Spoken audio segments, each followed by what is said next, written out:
Are we? Yep. So Yes. very good morning to you all, and welcome to our regular Friday lunchtime session.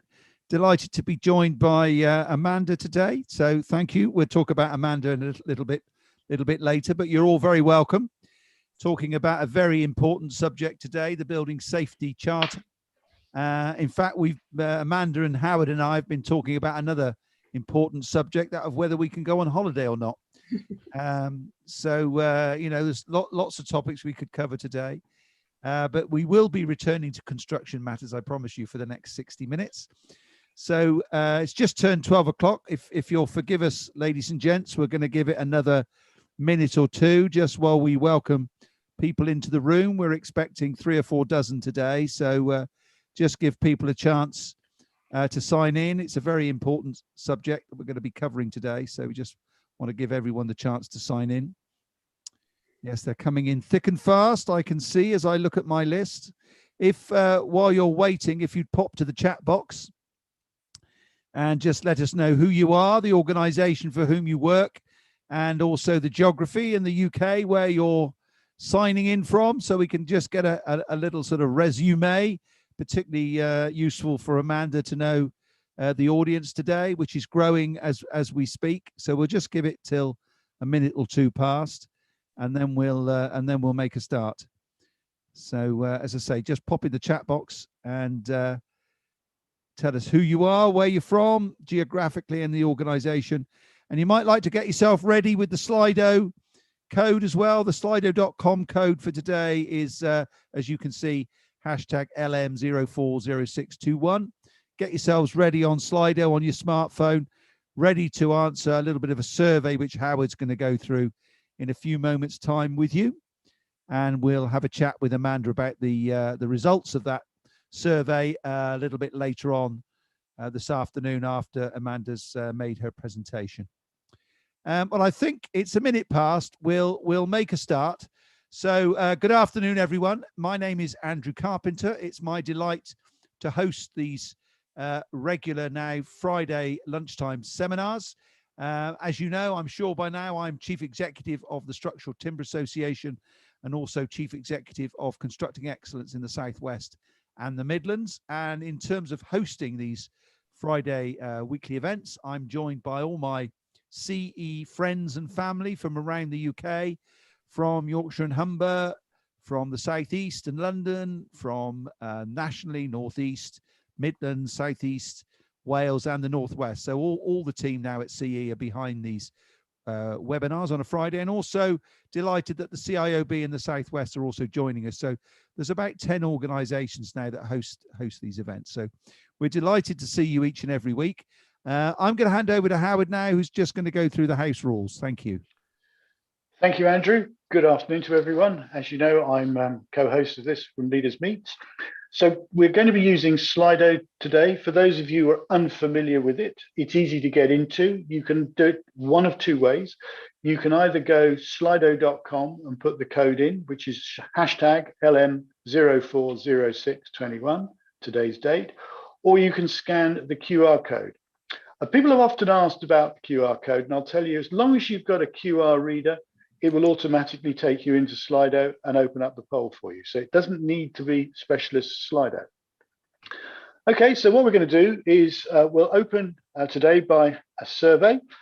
Your participation would be great. Someone's already done it, as there's a 0 up there on the right-hand side. So let's go through the first question. The leadership and culture of an organization has a significant impact on building safety. We'd ask your opinion, whether you agree, disagree, or don't know. So 3 people have answered. They've completed all of it. So we'll move on to the next question, please, Abraham. Building safety is the #1 priority of my organization. So if you'd like to think of always, some of the time, and not really, that would be greatly appreciated. And if we move on to the next one, 7 people have now completed it all. Thank you very much. Were you aware of the Building a Safer Future Charter before today's meeting? Yes, no, or don't know. So your view. And the last question, please, Abraham. Do you think the building safety requirements outlined in the draft building safety bill should apply equally to all buildings, regardless of their height or purpose? So if you'd like to complete that, for those of you a little bit late or you haven't got in, you can complete the survey during Amanda's presentation. We'll be giving the results afterwards. Also, should you have any questions you'd like to pose to Amanda, you'll find a Q&A as shown against the polls menu on Slido. Please put your questions in there, in preference to the chat box, because it keeps it all in one place. And if you've got a question that you think someone else has also asked, you can actually vote for that question. So if we get a number of questions, the most voted for question goes up the list. So thanks for participating. We've got 19. See if someone else can complete it and make 20. That'd be super. Back to you now, Andrew. Thank you very much. Howard. Nothing like a bit of competition. Just before I introduce Amanda, we've got a few people to say hi to. Hello to Brian from Midas down in the southwest, where Howard and I both are. Steve Simmons, also from Kia Bristol. Hi to you. Richard Miles is in from Encon Construction in Cardiff. And also Charles Westbrook in Abergavenny from Westbrook and Bell Offsite Consultants. So hi to you. Again, if you want a name check and a shout out, just put your name and your details in the chat box and we'll get round to you. Now, it is my pleasure to introduce to you, ladies and gentlemen, Amanda Long. Amanda is Chief Executive of the Building a Safety Future Charter and also Consider It Contractors Group. Now, Amanda and I met about a month ago, along with Katrina Lingwood, who I know is in the audience today from CE Northeast, because we are looking to forge a very close working relationship between Amanda's group and ourselves in terms of using the CE network to roll out this very important message. We all know the impact of the Grenfell tragedy of 4 years ago, the Hackett review that followed, the building safety bill, draft bill, which is now having a huge impact on the way we operate as an industry and the culture therein. And this building safety charter is a very, very important ingredient in making sure that all the lessons that we're learning from the tragedy at Grenfell and then the Hackett review actually stick. So hugely important hour we're going to be spending with you, Amanda. I'm looking forward to what you have to say. I'm sure our audience is. So without further ado, I'm going to hand over to you. You'll be pleased to know I'm going to mute myself. Thanks very much, Andrew and Howard. And it's great to have everybody on the call and the opportunity to talk to you about the charter today. And I've got a bit of a presentation, so I'm hoping that's coming up on the screen. Andrew or Howard, can I just check that everybody can see that? Yep, it's all visible. Thanks very much, Amanda. Smashing, thanks very much. So yes, thank you for the opportunity. Some of you will know about the charter, will have heard about it, I hope, or we haven't been doing our job and getting out there and promoting it and talking about it. I heard Steve Simmons' name from Kia, who certainly knows about the charter and has been a great help to us. Kia are involved in the piloting of the charter, and Steve particularly. So great to hear that you're somewhere on this, Steve. And for others, you won't have heard of it yet, because we've only really been getting started with it in the last few months, and we're trying to go as far and wide as we are with reaching out to the industry. But it's a very big industry and a big job to do that. So what I wanted to do was give you a bit of a brief sort of background just from the beginning, so that everybody's sort of in the picture, and then really give a bit of detail about the benchmarking and verification process and why you might wish to get involved. So what was the purpose behind the charter? We know from Dame Judith Hackett's report review that she did following the Grenfell Tower tragedy, that failure of leadership and organisational culture was identified as sort of the key underlying cause. And within her 53 recommendations that she made in that review, leadership and organizational culture are absolutely foundational across the problems. And we also know across other major catastrophes in other industries, whether it be oil and gas or chemicals, rail or nuclear, we know that actually failure of leadership and organizational culture is also sort of key to the conclusions drawn about those tragedies. So with all of that in mind, and knowing that following Dame Judith Hackett's review, the industry was doing sort of a great deal of, there were different initiatives, different activities going on to solve the myriad of issues that came out of there and respond to the 53 recommendations. What the Charter has been all about is focusing on the culture and leadership piece. And what we're really seeking to do is move that dial so that building safety really is the very first consideration. So what is the Charter? Well, it is all created to try to drive that change urgently, drive a sort of positive change in relation to culture and behaviour within the industry. And the vision is complete, is what you'd expect to see, an industry committed to putting people's safety first. In 2018, the Charter was launched by a group of early adopters. I think it was 8 organisations at the time, some local authorities, some housing associations, and some construction, some tier 1 contractors. And it was a brilliant start, just to get out there and say, actually, we've got to be an industry that put people's safety first, and we want to make that call and create a space for others to sign up and want to do the same.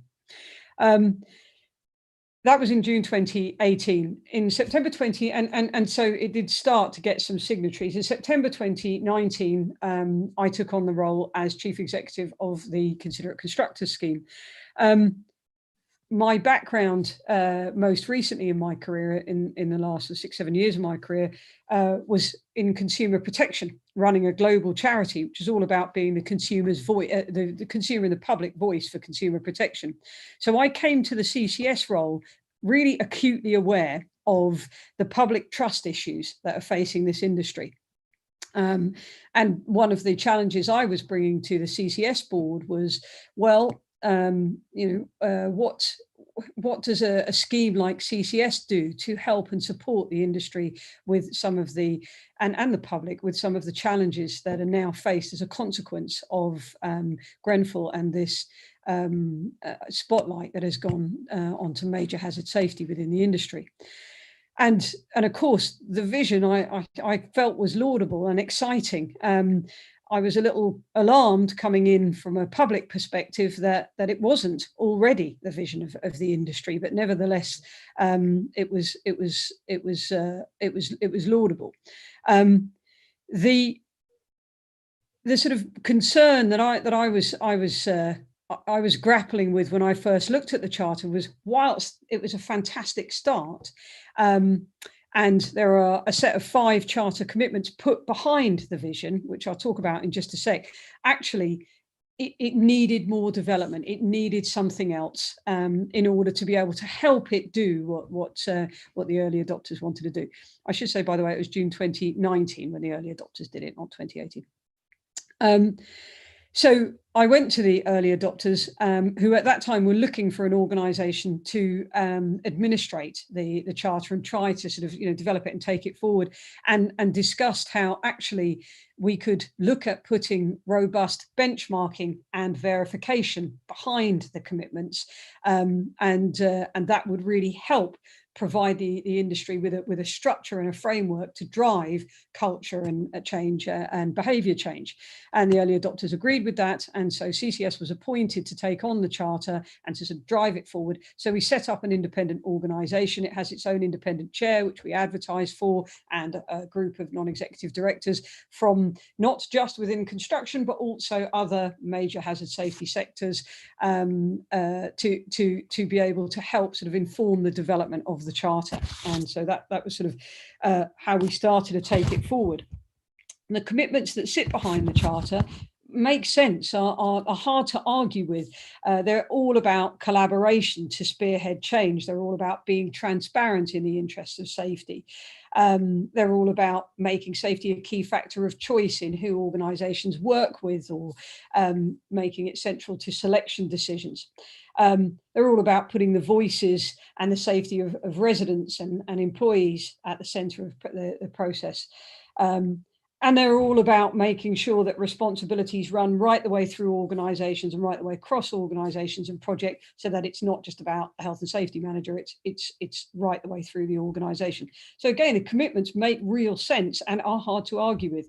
The worry is that they might be perceived, particularly from a public perspective, as nice to have promises, but what is actually pinning them down and showing that they're actually being done, and also helping organisations learn and develop. And it was sort of at that point that we started to look at, well, what have these other sectors who have faced these issues been doing? And if you look in chemicals, for example, or aviation particularly, there are initiatives in chemicals. There's an initiative called Responsible Care, brought in after the Bunsfeld tragedy, and that was all about creating a benchmarking framework that companies could engage with, get on a continuous improvement track, and really learn how to put major hazard safety first. And then there is some verification in that process, but it is peer review, which we felt,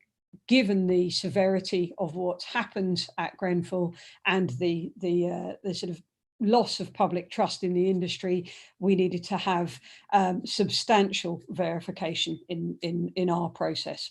So looking at all of those different models, we created a sort of model ourselves to go behind the Charter's vision and its commitments, and say, well, how do we actually get to safer buildings if we want to have culture and behaviour change, and we want to, on the one hand, raise standards in the industry, on the other hand, improve public trust.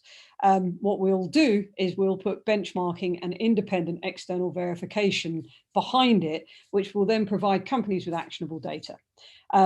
And there are other elements of what the Charter is doing too. We are creating a community, a sort of online collaborative community, which will sort of share positive experiences, learning, best practice from the benchmarking process, and ultimately help create a culture and a practice within the industry that leads to safer buildings and ultimately saves lives. The Charter will also have a public and worker feedback portal. So that really is an independent place where residents of registered projects, as we take the Charter forward, can make complaint and comment about what's going on, so that the residents' voice is heard, and that can be part of the process and our understanding of what's happening in relation to what's going on a project. There are a couple of ways to get involved with the Charter. There is the entry level, which is a registered Charter signatory, and anyone can do that. It requires commitment. It's not just a case of going online, signing up. Actually, the chief executive or managing director of an organisation is asked to have gone through the commitments that I've just showed you and be willing to put their signature that their company is committed to doing those things. That is a serious commitment in itself, but we're not asking a company at that stage to prove anything or to be verified in any way.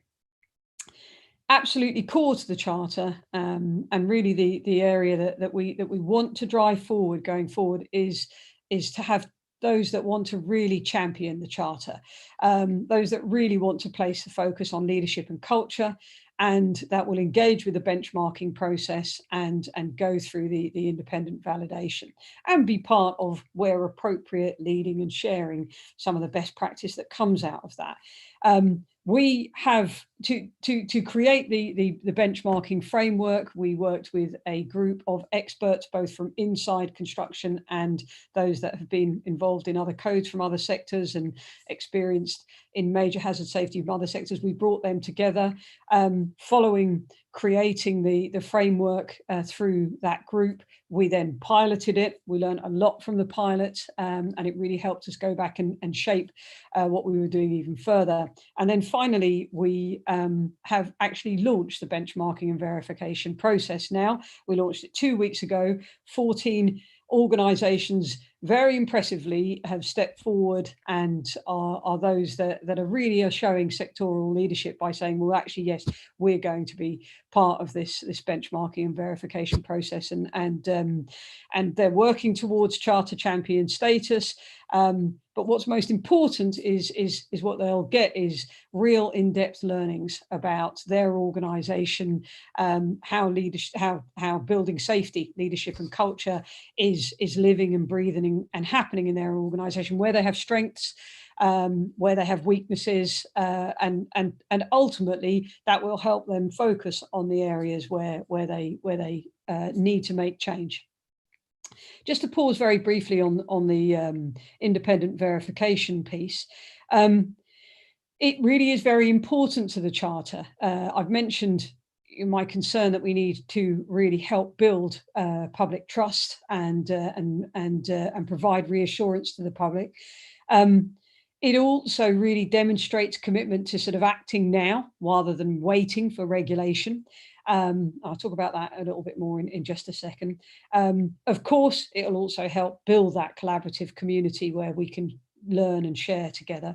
And ultimately, we will have anonymized and aggregated data about the industry when we've got a critical mass of organizations involved, so that actually we can see where the industry has weaknesses, that needs work, needs help, needs support, where tools can be developed to be able to help organizations. So there is a great deal of value in these processes, and we know that it works.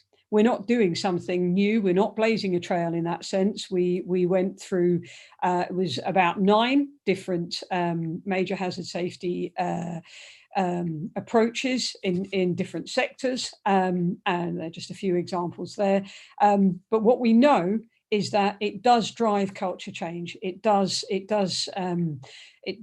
encourage leadership. And for any of you who have heard about the Charter before now, you'll know that it has had a great deal of public support from some individuals who are key in this process, such as Dame Judith Hackett. And I'm sure one of the reasons that Dame Judith Hackett is supportive of it is she knows from the chemical sector how responsible care has really helped drive change in that sector, and how these processes can really help organizations get to a place where they need to be in terms of building safety and where leadership and culture should be. So we're doing something that actually we've got the benefit of other successors being really successful at, and we've got the benefit of that information helping us, and then we've had the benefit of expertise within this sector helping adapt what we're doing so that it is really relevant to everyone on this call and beyond.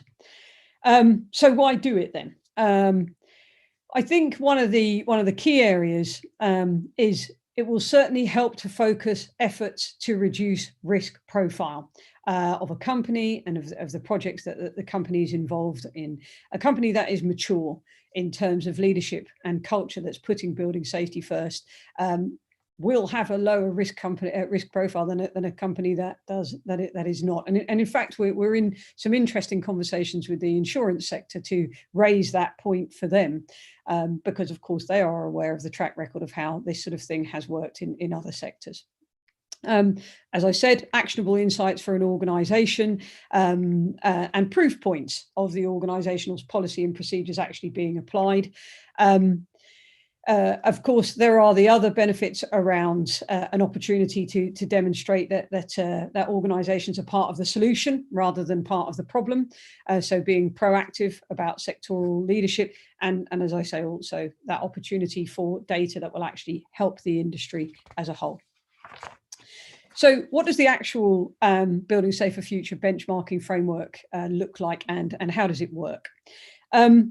The framework measures the maturity of building safety leadership and culture in an organization. And then what it seeks to do is test that both leadership and culture aligns with the presence and the practice of a set of activities that are relevant to what sort of organisation that is and critical to building safety. And I'll explain that bit about relevant to what sort of organisation it is in just a second. So what we've done, as you can sort of see on the diagram on the left there, is placed leadership and culture at the absolute heart of what we're doing. And then for any company doing this going through this process, how it will actually work is, in the first instance, we will assess the organizational building safety, leadership and culture. And I'll show you how we will assess that in just a sec, our approach to that. And then what we're seeking to do is corroborate that by verifying the presence of these critical elements of building safety. And then on top of that, we want to confirm that those elements aren't just in place, but actually the leadership and the culture that we're looking for is being consistently used in practice on actual projects or out there in the field for the company. So it's a substantial process, not a skim across the top. But all of that, as you can imagine, gives an organisation a great deal of insight, sort of deep and broad, as to what's going on within the organisation. The validation that we're using, as I said, a lot of it is really about that building the public trust. For the leadership and culture piece, what there will be is a self-assessment process, and participants from that are nominated from the company, and it's statistically robust samples that we will select from the company, will go through the assessment process, the self-assessment process. It's an online tool that we have, and then that gets validated by structured interviews by independent verifiers who work for the Building Safer Future Charter. And they will be looking there at, well, you know, there's the body of answers that we're getting, but where are the outliers? And through structured interviews, go and look at where those outliers are and some of the body, and really assess, is what seems to be going on in this organisation actually happening, or where are the areas of weaknesses or strengths? For the corroborating elements, that is a slightly different approach, and they're verified using an evidence-based approach, where basically the company has to provide evidence that it's either they are fully meeting the expectations that are set within the corroborating elements, or they're partially meeting them, or they're not meeting them at all. And I'll talk a little bit about that in just a second. I'll just turn that off. In relation to measuring the maturity of the leadership commitment and the organisational culture, so that's centre of the circular diagram you saw. So all company participants will have to complete that section. And as I say, an organisation will be required to provide a statistically significant sample of individuals from the company to complete that section. And of course, where we're looking at smaller organisations, if it's not within the size of statistically significant data, then we seek to have as much of the organisation, if not all of the organisation, participate in the questionnaire. Both leadership and culture have been sort of broken down. So first of all, we identified 10 leadership themes, and organizational culture themes are actually 8. And then each theme is broken down again into 11 questions. And each of the respondents is responding to those questions in terms of how he or she feels or thinks about each question, what they're experiencing. Culture's just what's happening all around us. It's how we do stuff in a company. So it can't be measured like temperature. So it is about what people think, what people feel. We have the opportunity is for the individual to talk to us about how far they strongly disagree or how far they agree, and gradients within there. We're mindful of the fact that it's a human tendency to want to say the right thing. So as with processes like this, we've also made sure that we've integrated a sort of set of sort of direct and reverse coded questions. So it isn't a system or a process that could be gamed in any easy or straightforward sense, because there is quite a lot of sort of coding and reversing of questions, just so that we can actually really get to the point where we really understand what someone thinks or feels about what's going on within the company. In terms of the corroborating elements, as I said, that's a different approach, and it is an approach which is about verifying specific information. Now, for that, what we've done is created a modular framework. So, and what we're trying to do through that is recognize the different roles organizations play in the value chain. We very much learned that from the pilot. You can't have a one-size-fits-all framework. There are some elements of the corroborating, the 6 corroborating elements that I showed you just a second ago that actually just don't apply to some organizations at different points in the value chain, and others that do. So what we did was create 3 pathways so that we can have a modular approach. They're broadly aligned with the CDM regulations and of course, most importantly, with the draft Building Safety Bill. So you have one pathway, which is all about building owners and building management companies, a second pathway, which is about principal contractors and principal designers, and the third one is about supporting organizations. And we do have the flexibility in the organization where you might have some company or some organization that might cross in its services between 1 or 2 of those pathways, to be able to help that organization work out the best way to use these tools to get them the best results in terms of learning for their organization. So when you've gone through your pathway, and perhaps you're a pathway 2 organization, so principal contractor or principal designer, you will have already gone through the leadership and culture piece, and all organizations do that equally. And then there are the 6 corroborating elements, and the relevant ones to the type of organization that you are, and the relevant questions to that type of organization is then the pathway that you would go down. Each of the 6 corroborating elements are then split into 4 to 5 sub-elements. And for each sub-element, there's a set of sort of prescriptive expectations. And so there are some that are mandatory. If an organization didn't have those, they wouldn't be able to pass a minimum acceptable level that the maturity scale has. They would have to go back and do some work before they could get past that. In the case of these, it's not every individual in the organization. The expectations that we lay out would be answered by the most suitable person in the organization, which is usually a technical or functional expert. Basically, an organization will be able to say that they are fully meeting, they're partially meeting, or they're not meeting those expectations, and upload evidence or not accordingly. And then that will all go into the assessor's consideration of how far they're doing on the maturity scale, or perhaps where they need to develop a little bit more. The evidence will need to be verified. So companies will upload it, but we will be checking the evidence.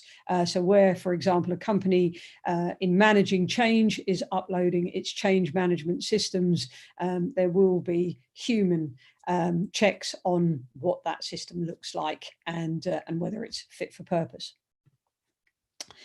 The whole process is really there to try to complement what the regulator is doing. It is no way, no means, and by no shape or form trying to replace anything that regulators are doing. It really is a complementary relationship. And for anyone who saw the launch of the Building Safer Future Charter benchmarking framework a couple of weeks ago, you'll have seen that Peter Baker, the Chief Inspector of Buildings at the HSE and the emerging building safety regulator, was one of the individuals who endorsed it. Again, his knowledge of benchmarking processes such as in the chemical sector, he was saying, how much value they do actually have for an industry that's seeking to drive a new culture forward. So we really do see the Building a Safer Future Charter as really supporting and complementing what the new regulations are trying to do. And I think my biggest message to you before I pause and we get on to questions is there isn't any need now to wait for regulation. And I know that there are many organisations, and certainly organisations on this call, who've had the good sense to start to look at their legacy projects and over the last 2 to 3 years really do substantial work to get themselves into the sort of shape where they can be on the front foot when trying to face the new world of building safety regulations. And that's great. There are those organisations starting to do it. I would urge them to come forward and be part of what we're doing here. There still will be much to learn, you can be sure of that. And even if you're putting new systems and processes in place, understanding how well you're achieving that is very well worth doing. And there'll be things that others can learn from you too. I should also mention that for some of the 14 organisations that we have launched the benchmarking and verification with, some of them have been very proactive. They're already starting to try to encourage their supply chain to engage with it and really sort of promote it. So again, using their leadership role to encourage engagement.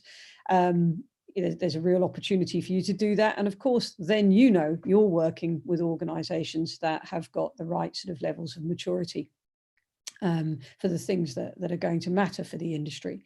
I also think there is another element here. We will see this sort of thing increasingly referred to or required in procurement processes. So, for example, Homes England were very early to ask any company that's engaging with them to become a registered signatory, so that entry level of the charter that I showed you. And they are now looking at, well, actually, for larger organisations on larger projects, they're looking at asking them to, or requiring them to actually go through the benchmarking and verification. The charter has had a great deal of support in terms of endorsement from the government, and particularly the Building Safety Minister, Lord Stephen Greenhalgh. Again, he was one of the individuals endorsing the launch of the benchmarking a couple of weeks ago. And in my discussions with him, he has made it very clear that he is more than willing to pursue it being part of procurement and procurement processes where there's government procurement going on. And so I think you can expect it to be part of those sorts of requirements in the future, because it gives an independent, validated sort of statement really of where an organisation is in terms of its maturity and its leadership on building safety. And I think the sort of the final thing to say on it all is that I do expect the charter to really grow and develop. When we started with the charter, it was aligning very much with the building safety regulations and the high-rise, high-risk residential buildings, 18 metres plus. But actually, that is, I think that we're going to see that change, and we're going to see it required more across all buildings. I think at the end of the day, if we're talking about culture change, we can't possibly imagine that just doing it in high-rise residential buildings or high-risk residential buildings, that's going to then lead to culture change across the sector. It's going to need to apply everywhere.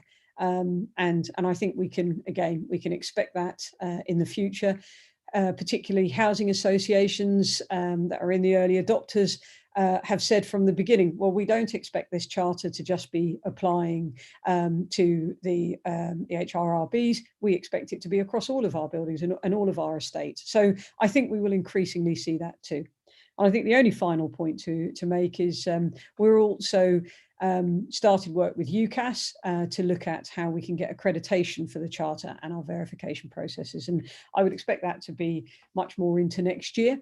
But certainly we have started to shape everything that we're doing, so that we can jump through those hoops when we need to, and ultimately the charter, we expect, will not just be about companies and the leadership and culture within the company, but actually a place where we'd like to get to, and we'll be working on piloting that later this year, will actually be for entire projects. So potentially a project would register with the charter, and all of those companies that are participating in the project would be part of the benchmarking process. So that's a sort of snapshot of the future and where we would go.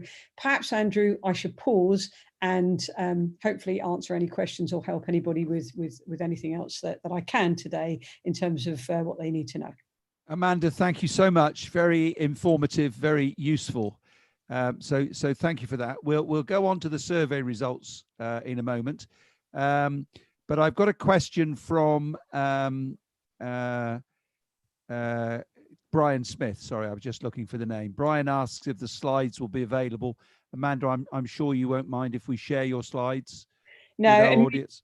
Yeah, and we have slides, and we also have sort of short PDFs, which gives a bit more of the background, so that you're not just looking at a slide and thinking, what did she say at that slide? There's a bit more info, and we can send that through to you. Andrew. Perfect. And also we are recording this presentation that will be available on the Leaders Meets website. So we always said, and I also want to say hello to Keith Pritchard. He was too late in writing in the chat box for me just now. So he's also from Encon. So hello to you. Now then, let's have a look at these. Questions that we asked before. So the leadership and culture of an organization has a significant impact on building safety. Everybody agrees. No surprises there, Amanda, I hope. Thank goodness. I think it is the... Yeah, the funny thing is I wonder where we would have been a few years ago on that. You know, I think it's, you know, understanding the importance of this has been sort of percolating through the industry. I mean, certainly from a constructing excellence point of view, we've been looking at culture and behaviours since the Latham and Egan reports of the 90s. And the number of people that actually have recognised the importance of culture, I'm afraid, has been relatively small. We've only scratched the surface. I have to say that in the last few years, there have been a number of topics which have really brought it home, and this is definitely one of them. I think the other one is the net zero agenda, which is moving along, I think, equally at the same pace as the building safety agenda in terms of the charter from the Construction Leadership Council, which is, they seem to be going hand in hand. Yeah, it is. It is, and do you know what, Andrew? At some point we need to be bringing some of that thinking together, you know, and that goes to the, you know, build it back right concept. You know, it'll build it back better concept. You know, at the end of the day, let's get the building safety right, and let's deal with the carbon issues too. You know, it's all one job that's happening. So, I mean, that's the very same conversation I had with Lord Stephen Greenhalgh about a month ago. When we were talking around this and also net zero and all things associated, and he said, well, actually, we could call it constructing excellence, because what he was intimating was that actually what we're looking to do is build it excellently, which embraces health and safety, and it embraces net zero and other things, of course. Anyway, let's have a look at the next question, shall we? Building safety is the #1 priority of my organization. So 3/4 of the people say all of the time. Well, that's promising. And the other say some of the time. Any comments to make on that, Amanda? We need to change the some of the time, I think is my first comment, but good on you for your honesty. And I think the other one is, I think it's great that that the individuals who are answering that question, 75% of them would say always. But I wonder, across your organisations, would everybody say that, and or whether or not it's very interesting when you start working with organisations and looking in depth at how things are going within an organization. You just start having very honest conversations with individuals within an organization, and you know, they will say, yes, well, we're particularly worried about these departments because it doesn't feel like their biggest priority. So so that 75% might be swayed a little bit by the individuals who are interested enough to be on this call, and perhaps those that are not on the call are not on the call, and that's an indication of perhaps where the 75% would drop. Who knows? I think, Amanda, that's a great point you're making, because I've been involved in the CE movement, as I've mentioned, for 20 plus years. And, you know, I would often be in meetings in the morning and I'd have the company leaders banging the table, agreeing to collaborative working and integrated supply chains and all these good things. And then I'd put my supply chain hat on in the afternoon, I'd be out on site. And it would be the complete antithesis of what we talked about in the morning. Yeah. So an organization's ability to actually drive that culture change through it is difficult, and one that we've not really mastered, I would say, in construction. There's not many organizations that have mastered that culture change right through to site level. No, and it's one of the reasons why at the Charter, when we go out and verify that what the company's saying is happening is actually happening, we go on to a percentage of that company's projects, and we will be our verification discussions are just as much with the subcontractors on that project as because at the end of the day, those subcontractors are having to work, or should be having to work, within the leadership and culture of the principal that is responsible for that project. So that's one of the reasons why we've really taken the time to build a process that reaches into the sort of subbies culture that exists in this. Very important, Amanda. Absolutely critical. Again, going back, I remember in 2002, I was involved with a report with the University of West of England that Sir John Egan said, you know, why is it that this partnering philosophy is not cascading down through the supply chain? And the reason was that that people were busy partnering up the chain, you know, to the clients, but actually they weren't that interested in taking that culture down the supply chain. Yeah. So I'm really pleased to hear that. Let's have the next question, shall we please, Abraham? Were you aware of the Building Safer Future Charter before today's program? Again, 3/4 say yes. Well, that's good news.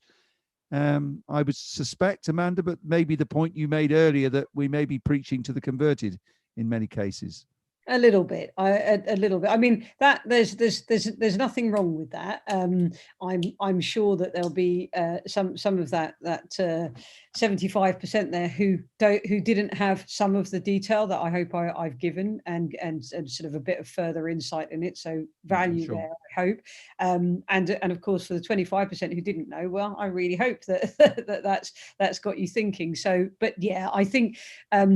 You're lucky enough here, Andrew, to have an audience of thoughtful, engaged individuals who are concerned about what they should be concerned about. Yeah. Well, I mean, as you know, Constructing Excellence is very keen to work with you on communicating this message and disseminating the knowledge. So we're with you all the way. Do you think that building safety requirements outlined in the draft Building Safety Bill should apply equally to all buildings, regardless of their height or purpose? So this is interesting. 2/3 say yes, 1/5 don't know, and 15% say no. So there's quite a big proportion there that actually want to keep it to those with, you know, of a certain height. What do you think about that, Amanda? I don't think it's unreasonable. And I think that the important thing in that question is should apply equally to all buildings, regardless of their height or purpose. And I would imagine that, or I'd hazard a guess that the 15% that are saying no are not belligerently saying, of course it shouldn't, we don't need it for others, but it's more a case of equally, and all it's, you know, the if you were going to create regulation that goes across the whole sector, it will have to be proportionate. That is the point. And and so there would need to be some adjustment to that in order for it to be useful for some of those buildings that are outside the current shape of the regulation. Yep. So I do think the equally in all is the issue. However, Yeah, you're probably right. Yeah, but I do think from the perspective of the Building a Safer Future Charter, the framework that we've created, it is because it is about the company or about projects, it really is as suitable for an organization regardless of what they're working on, because at the end of the day, what should apply across all buildings, no matter what they are, is the vision of the charter, an industry that puts building safety first across all buildings. Whether or not the regulation in its current shape and form should be equal in all, that is a separate question, and I'm sure that that's some of what's in that 15%, to be completely fair to those individuals. I think you're right. What's interesting for me, if we look at some of the aspects of what we're talking about, we're still waiting for MHCLG to come back on the combustible materials consultation, which has now been with them for over a year, in terms of moving the height restriction from 18 down to 11. I'm not sure which way that's going to go, but certainly within, if I put my STA hat on, we've suffered because of that uncertainty, and there are certain people that are moving away from the use of structural timber where they needn't. And interestingly, I had this conversation with Dame Judith Hackett last week. I was chairing a conference and she was speaking, and I asked her outright about this situation, and the use of structural timber. And she said there's absolutely no reason why structural timber shouldn't be used as long as it's proven to be safe. Yeah. And that what we should be actually measuring is systems, not products. And I think we've got a knee-jerk reaction in some quarters, whereby people are bringing in, rules and regulations without really understanding the issue. I think it's based on emotion and politics, rather than science and evidence and facts and testing. So I'm with you. We need to get a hold of this, and it needs to be right the way throughout the industry. Yeah, we've got to be systematic and detailed about it. And the problem is, I think there are substantial gaps in information, and system and detail takes time. And the difficulty is that chaos and confusion loves to fill a void, and that's a little bit of the unfortunate situation that we find ourselves in. But at the end of the day, we should get to a place, we know that void's going to exist, and until the regulation is sorted out. And my approach is to say, well, that's fine. I can't necessarily change or influence where you're going or what you're doing with that beyond a certain point. But if I'm running an organization, I'll do the thing that I can do that's going to help my organization and be doing the right thing. And that's what I think the Charter offers. Okay, Amanda, thank you. I think that's the end of our survey questions. I believe I'm right in saying, Abraham. Yes, so we're now into the questions from our viewers, so to speak. So Paul Greenwood has asked, clients set the culture and frameworks for our projects. How can consultants and constructors ensure that clients lead this? A perennial CE topic. Quite right, Paul. So it's a good question, and there are a couple of parts to this. First of all, as you've seen through the pathways, clients are part of our target group, and so we as much as we are reaching out to contractors and those that support the supply chain, we are also reaching out to clients to make sure that they are bringing this in and making this part of their thinking. And I've spent a fair amount of time in the last few months at different sort of client forum presentations, the Construction Leadership Council client group I've now presented to twice. There's over 300 client organizations on there to make sure they're educated on this. So I agree with you, the clients need to be part of this thinking. And I should mention, I haven't mentioned yet, but at the Consider It Constructor scheme, and I run both Building a Safer Future and the Consider It Constructor scheme, we are doing a parallel piece of work, which is about reviewing our code of considerate practice, and we will reshape it into a modular approach, and we will make links across to the charter where relevant, and we will also be really upping our focus on our client partners to engage them, because actually at CCS we have as many client partners as we have contractor partners. So I think it's a perfectly fair question, Paul, and certainly as part of our focus it's been central. I certainly agree with you. I think there's only two reasons why we change in the construction industry. One is if it's regulated, or two, if the client thinks it's a good idea. So I agree with Paul totally. It's essential. What's the next question, Abraham, please? So organizational culture and behavioral change is, I think that should say, a slow progress, e.g. 3 to 5 years, even with committed leadership from the top. What are your time expectations? Now, there's an interesting one. Yeah, anonymous is a very good. And, it's a giveaway, yeah. Yeah, and hopefully you'll think back to my second from last slide, which was about complementing regulation. And on the slide, it says culture change is a marathon, not a sprint. So we're on the same page, anonymous and myself. The timeframes in terms of the charter, the charter champion status is a 2-year process. The first year is a full assessment. The second year is a lighter touch assessment. And then in the third year, if you reapply, you go back to full assessment again. I don't think that we will expect to see the sort of substantial, absolutely sort of, overall where the line becomes equal on all issues across that framework that I've showed you. I think it will take the industry quite some years to do that. And if you look at chemicals, it's taken the chemical sector a good couple of decades to get done on this. So the charter is the benchmarking verification happens over a 2-year process, but it's cyclical, and I would expect it to continue. I would expect organizations to learn and the industry to learn, and I would expect over the next decade for this industry to make considerable progress through that. I think in our sort of favor, we've all experienced change in the last 15 months, and we've all shown how we can change our behaviors and methods of working in 15 months much more quickly than we would have done because of the coronavirus. So I'm an optimist, and I'm hoping that same sort of mentality might come into play with both what we're talking about today and the net zero agenda. Let's keep our fingers crossed, Amanda. Andrew, can I make a comment on that? I think you're absolutely right. One of the things that is delightful about working in the construction sector is this sector is problem solvers. They're people who problem solve, and they're brilliant at it, and they do it naturally. So actually, I think it's interesting. Myself coming in, I have expectation that this industry will move much faster than chemicals or aviation has. For example, my chair, who comes from the chemical sector, I think he's much more, but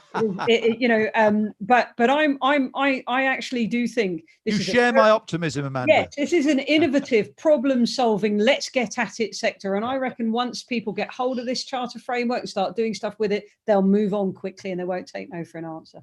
Okay, let's whip through the questions because we're running out of time. So what's the next one, Abraham? Given that leadership was identified by Egan 23 years ago and recently by Hackett as failing, how confident are you that the sector has the right leadership?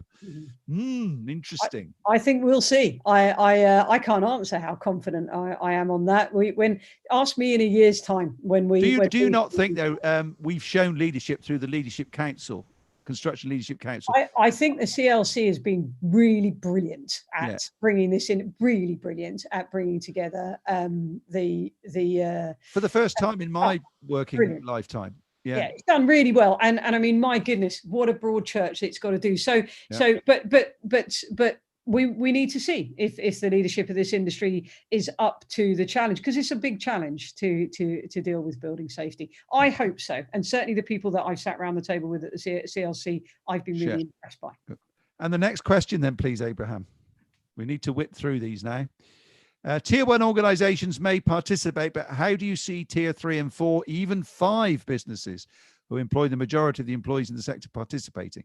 You've covered that to a degree, haven't you? Yeah, there is a whole. We've been really mindful of SMEs and medium-sized organisations when we put together the charter, and we've tried. I mean, in terms of the costs and what have you for the charter, because it's not for profit, because we share some of the back office services from CCS, we keep the costs as low as we can. And the reason for that is verification. Proper verification is expensive, and so we want to be able to spend the money on the right thing. But we've calibrated all of it according to size of organisation and try to make it so that as a small organisation, it's as possible for you to get involved as it is as a large organisation. And nothing stops an organisation of any size becoming a registered signatory and starting there and learning in the hub. Nothing stops anyone from engaging in that. I would also pick up a point that you made earlier in your presentation. I think the key to this, it's got to be embedded in the procurement process. If it's in there, then it'll have to happen. We've got one more question, Amanda, which we'll cover quickly if we can. And then we'll just say our thank yous and goodbyes. So we've got one more question, Abraham, I think, please. That's the one. Yeah, that's oh, that's it. Sorry, yeah. Sector has a historic culture of firefighting, not learning. Most organizations fail to change as they lack the patience. Why will this time be different?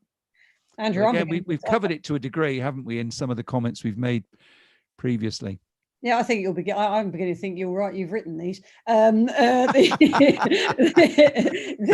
they're not me. I promise you. I think the answer to this question is quite simple. I think, and we've heard Dame Judith Hackett say it. If you're not on this bus, then I'm not sure that you're going to be on the bus at all. You're not in the game. That is it.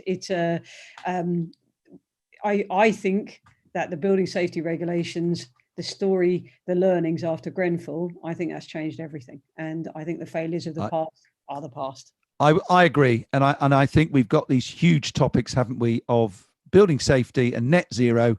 And everywhere I go at any level of the industry, they're all on board. Mm-hmm. So with that, Amanda, can I thank you so much? Thank you for your time and your experience and expertise, which you've passed on so well. Obviously, we're going to make this available to others at a later stage, and many people now revisit these presentations. So thank you to that. And thank you to my colleagues at Leaders Meets. Can I remind you, ladies and gentlemen, to go to slido.com, tune in to LM 040621, today's date. Just give us the feedback survey. It does help planning future webinars. And finally, we're going to put up, I hope, the, yes, that's it, the CPD code for today. So if you want a CPD certificate for what you've heard today, please go to www.mypropass.co.uk. And today's code is CE-616. That will give you a CPD certificate for what you've heard today. And then finally, do we have details of next week? We do. We're on a similar program. We've got Derek Rees, who is my opposite number in London and the Southeast. He's the CE director for the Southeast, and they're running something called Clocks, which is all about likely harm construction vehicles servicing their projects currently cause, community. It talks about the profitability, etc., etc. So it's all around construction logistics next week, about protecting the community, your reputation, and your profits. So hopefully we will see you all again next week. In the meantime, I wish you a very pleasant afternoon and a lovely weekend. But from me, Andrew Carpenter, time to say goodbye. Bye-bye now.